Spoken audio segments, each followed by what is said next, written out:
ورحمة الله وبركاته.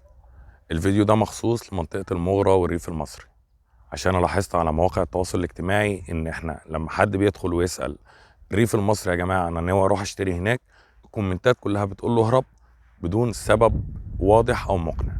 يعني محدش قال خاض تجربة إزاي أو إيه اللي حصل معاه. والفئة التانية اللي هي ناس دخلت وقرت فخدت شوية معلومات من على النت وبناء عليها بيرددوها وخلاص. أنا بتكلم من واقع إن أنا رحت هناك وشفت المكان هناك وجربت وزرعت هناك.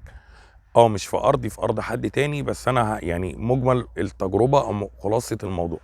عايز تستثمر في المغره لازم تحدد راس المال اللي انت حاطه كام، وبتلت المبلغ ده تشتري بيه ارض، والتلتين هتصرف بيهم على الارض وتزرع بيهم الارض.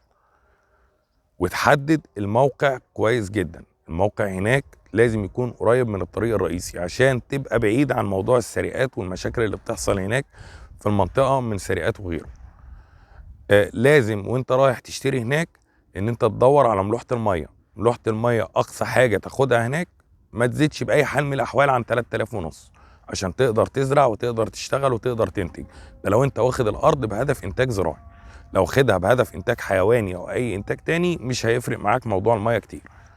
فانا لازم ان انا يكون في حساباتي ان انا يكون موضوع المية الملوحة ما تتخطاش 3000 ونص. طيب، النقطة المهمة اللي احنا برضو مشكلة كانت واجهتنا هناك ان انت لازم الارض بتاعتك يكون ليها بير خاص. هناك البير بيخدم 250 فدان و200 فدان. انت لما تاخد الارض خدت 25 فدان، خدت 50 فدان، خدت 100 فدان حسب امكانياتك والدراسة اللي انت عاملها، لازم ابقى عامل في حسابي ان انا هحفر لها بير خاص. طب ليه؟ عشان انا شغال في ارض رملية. الارض دي محتاجة مية باستمرار. انا مش هقول كل يوم، انا هقول يوم ويوم في الصيف، او كل يوم في الصيف. في الشتاء ممكن احتياجي اقل بس مش كتير، لان هناك برضو المطر وكده مش كتير. فانا لازم ابقى عندي مصدر الميه يكون عندنا وانا اللي متحكم فيه. هعمل بير بتكلفه، هتعمل بير تحط فيه الميه وخزن فيه الميه في يومي مش هتكفيك. لازم يبقى عندك بير خاص. البير ده شغال بالطاقه وحاطط عليه مولد عشان لما احتاج ميه بالليل او في اي وقت اقدر اطلعها. لو في امكانياتي اعمل محطه تحليه، اعمل محطه تحليه وحطها في الدراسه بتاعتك. الطاقة بتاعتك خليها كبيرة قدر الإمكان عشان ما تأثرش بموضوع غيامة. لأن الجو مغيم في صيف أو في شتاء، أحيانا بيجي الجو غيم بتلاقي إن أنا في اليوم ده إن أنا مش قادر إن أنا أشغل المية بتاعتي. ممكن الغيامة دي أو غياب الشمس ده يستمر لمدة ممكن تقعد يومين أو 3 أيام، وأبقى أنا لسه زارع ومحتاج مية. فدي نقط لازم أحطها في اعتباري. لو حطيتها في اعتباري وعملت دراسة صح روح اشتغل في المغرة بقلب جامد. اختار قطعة الأرض قريبة من الطريق، اختار قطعة الأرض ملوحة المية فيها ما تتخطاش 3.5.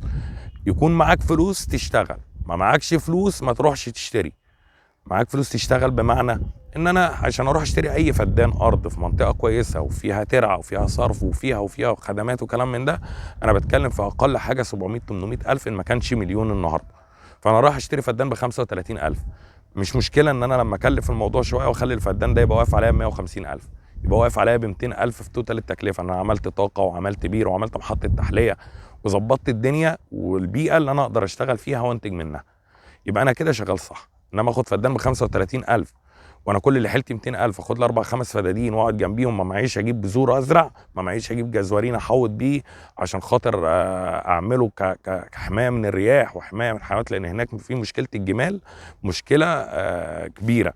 فلازم ارضك ابقى عامل في حسابي برضو ان انا هعمل لها سور. السور ده بقى حديد، السور ده بوص، ايا كانت الماده اللي انت مستخدمها، فلازم ان انا اكون عامل حسابها.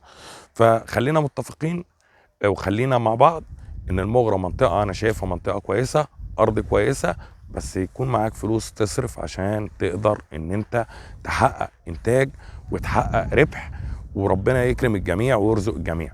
فبلاش الناس اللي بتتكلم وبتعلق بدون تجربة او سابق خبرة في الموضوع ده. والله المستعان. واتمنى من ربنا ان يعني اللي حابب ان هو يستفسر عن حاجه، انا قسما بالله غرضي من الفيديوهات دي ان انا اوصل معلومه فقط، ولا مستني دعم من حد ولا مستني حاجه من حد. انا مستني ان انا اسمع كلمه كويسه. فاللي عنده برضو حاجه محبطه او تعليق مش كويس سلبي اكنه ما شافش الفيديو وعدى عليه بسلام واسفين للازعاج وشكرا.